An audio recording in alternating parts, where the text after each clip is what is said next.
Has Emmanuel Macron already succeeded in blowing up French politics as we know them? Monday's naming of a prime minister from the Les Républicains party, already splitting the main center-right bloc that just a few months ago was the heavy favorite to win the presidential election, was the naming of a cabinet that brings under the same tent a wide palette of politicians, the final nail in the coffin for the conservatives, but also for the other mainstream parties, be they centrist or socialist. We're going to run down the list of names in the cabinet with an eye to next month's legislative elections, where the new French president aims to convert his momentum into a parliamentary majority. Is it history in the making that we're witnessing, or the redrawing of a major world power's political landscape in answer to the hardship, fear, and anger that sparked Brexit and the election of Donald Trump? Can Macron rewrite the rules within the confines of a nation that's always known a classic left versus right divide? Is it a revolution? Or with he and so many of those rallying around him coming from those grande école graduate schools that have bred France's ruling elite since Napoleon, is it simply, well, a generational renewal of those who've always governed France? Today in the France 24 debate, we're asking about what could be a French revolution. With us, he campaigned for François Fillon. Businessman Arnaud Vessier chairs the French Chambers of Commerce overseas. And we'll talk about it in a moment. But a favorable eye, perhaps, to this opening. We'll have a look at it. One who takes a dim view to it all, Paris City Councillor Charles Big-Bédé. Welcome back. You also supported François Fillon in the presidential election campaign. Green Party member Marie Toussaint, the founder of the NGO Notre Affaire. Thank you for being with us. Who was your candidate in the presidential election? Who did you vote for? Benoît Hamon. Benoît Hamon, the socialist candidate, who was eliminated in the first round. Also joining us from Prague, he supports Emmanuel Macron's En Marche party. Martin Michele, Director of Research at the European Policy Institute. Welcome back to the show. The France 24 debate on Facebook and Twitter. Hello, the hashtag. thank you for having me over today. The hashtag F24debate.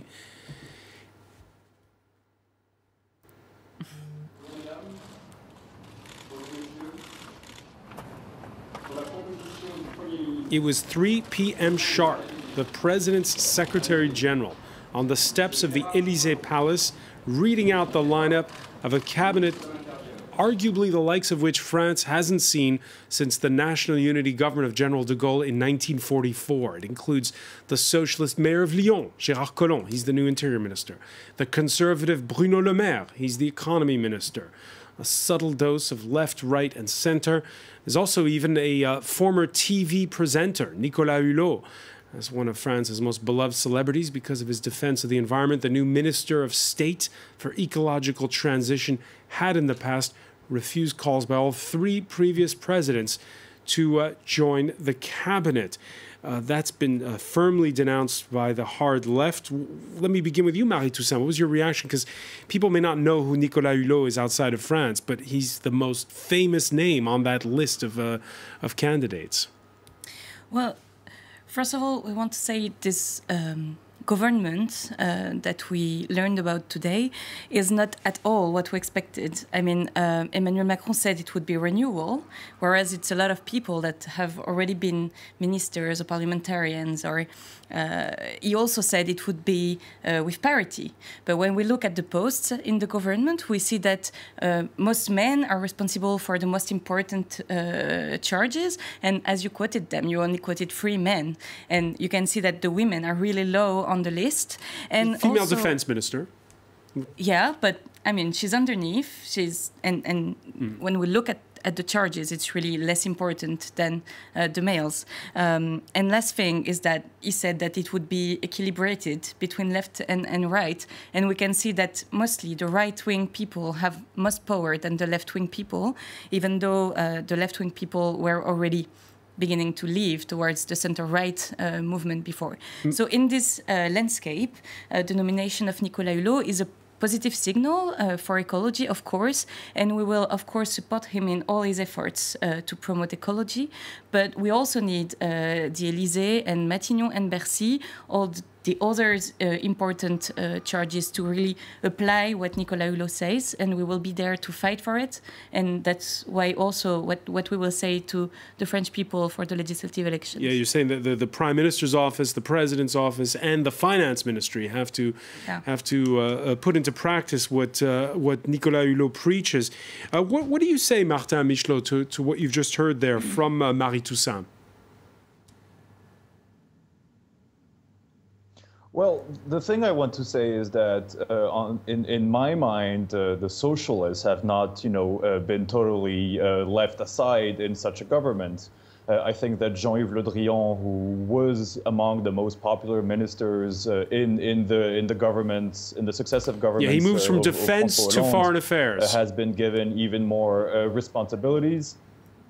Absolutely. He's been given not only the foreign affairs, but also the Ministry of Europe, which is the first in French history in quite some time that this ministry is actually called the Ministry of Europe. So I think this is a positive orientation. I think that's something also an aspect that brings both left and right together is also the very clear, firm pro-European orientation of this government with Sylvie Goulard, who is now the Ministry of the Armies, who is a European member of Parliament, Marielle de Sarnez, who is the Minister of European Affairs, who was also a European parliamentary. So I think there are actually some pretty clear aspects that bring us but to answer all together. one of Marie's concerns, to answer one of Marie's concerns from this cabinet, the purse strings are definitely on the right. There's we talked about him, Bruno Le Maire,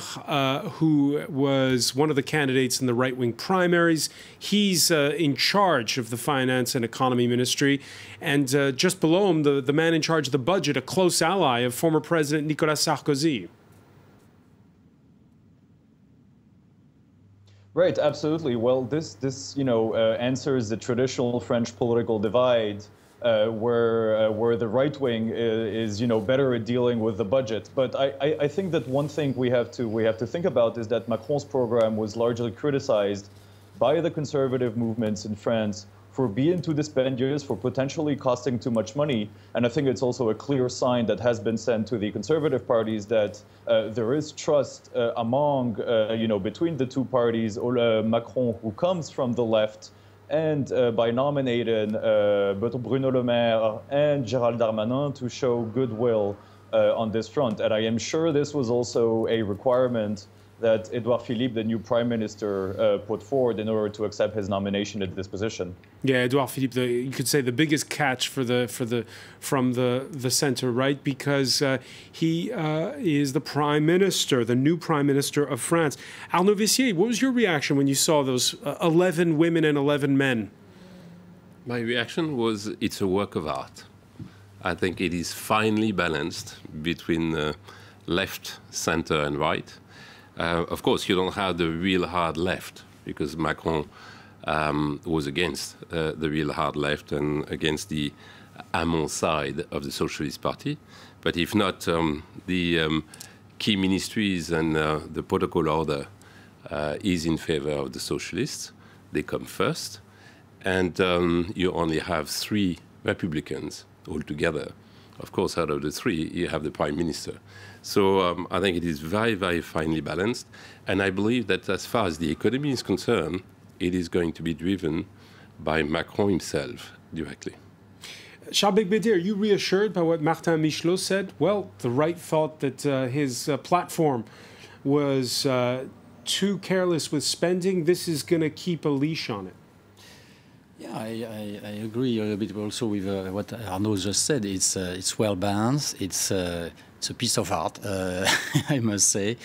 But to be clear, we shouldn't say that Bruno Le Maire and Gérald Darmanin, who has just entered into the government, that are former Republicans, or let's say they are still Republicans, but maybe they will lose their label. But that's not an issue. We don't care. Are they going to be kicked out of the party? Probably, but for a short while. I mean. Yeah, but you said they are conservative ministers. You said that about Bruno Le Maire. It's not the case. You must understand, and I think the people listening to us must understand that within the Republicans, there were many sensitivities, maybe a little bit too much, by the way. And this redistribution of cards, this earthquake we are seeing here with this new government, with this election of Emmanuel Macron, is bringing clarification of those different sensitivities. And Bruno Le Maire is in favor of free markets, clearly, but he's not a conservative. And Gérard Darmanin, the new Minister of Budget, also is not a conservative. They are those guys, which I respect. I mean, and I frankly tell them good luck, and I tell that also to Edouard Philippe and Emmanuel Macron, because I hope France will move forward, and at least in the short terms in economy this should be favorable, and on the regalian subjects as well. But on the other subjects, what is France, what vision,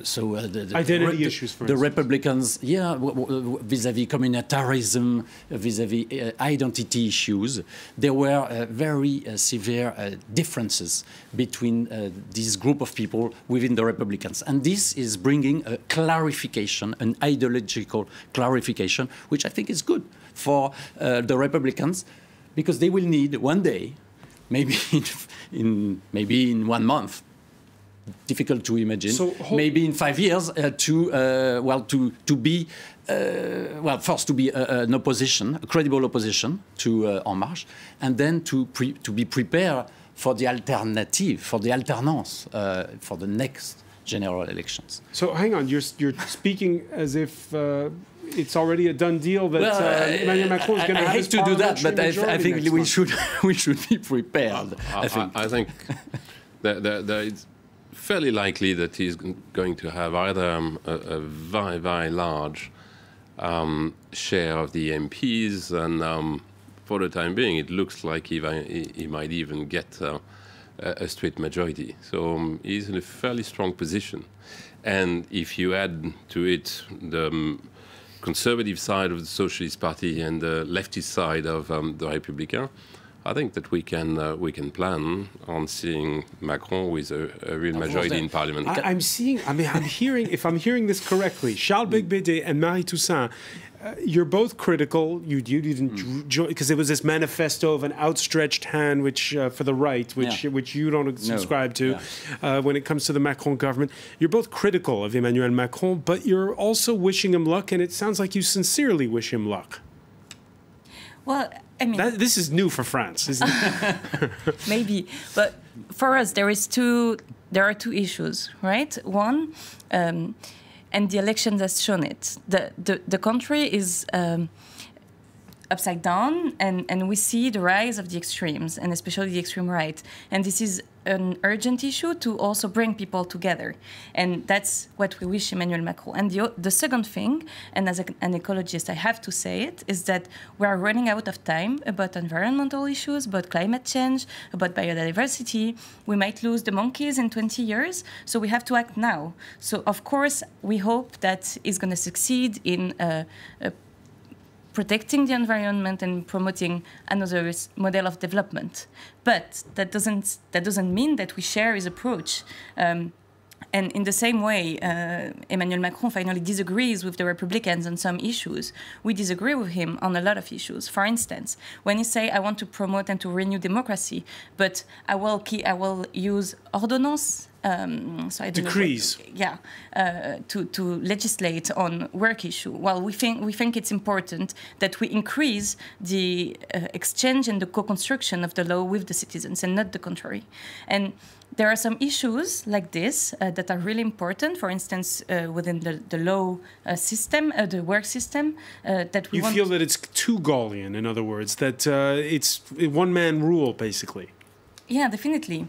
And when you look at what happened, is the crisis of the old parties that were functioning on stables, and now we're functioning like the old parties just exploded, and we're now running after one man. And this is absolutely not the democracy that we want, and this is what Emmanuel Macron finally personifies. It is democracy if he builds up a majority in parliament. It is complete democracy. And who's the opposition then? What will be the big? Well, I think what would be precisely what would be that's good. why we need is it going to be the far right? No, a new Republican. To me, the whole point on both sides, it is, as Marius just said, to reduce the extremes. Today, we have two very large extremes, one on the extreme right and one on the extreme left. It is, I believe, very dangerous for the country to have altogether around 40 to 45% of the electorate represented by extremes. I believe that if Macron is successful, the Républicain Party will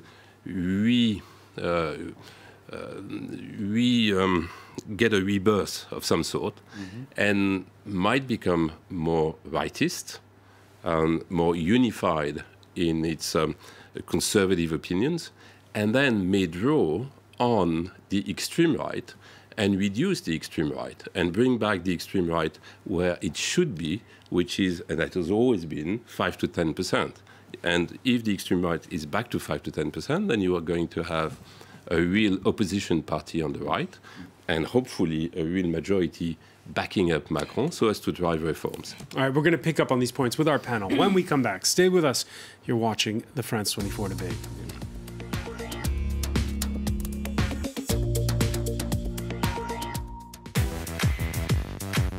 People and Profit, presented by Stephen Carroll. Business news is not about numbers, nor percentages and statistics. Business news is about people and how we live our lives. People and Profit goes beyond numbers to analyze how the global flow of money and profits shape our world. Intelligent and accessible, the show cuts across business, economics and politics. People and Profit, on France 24 and France24.com.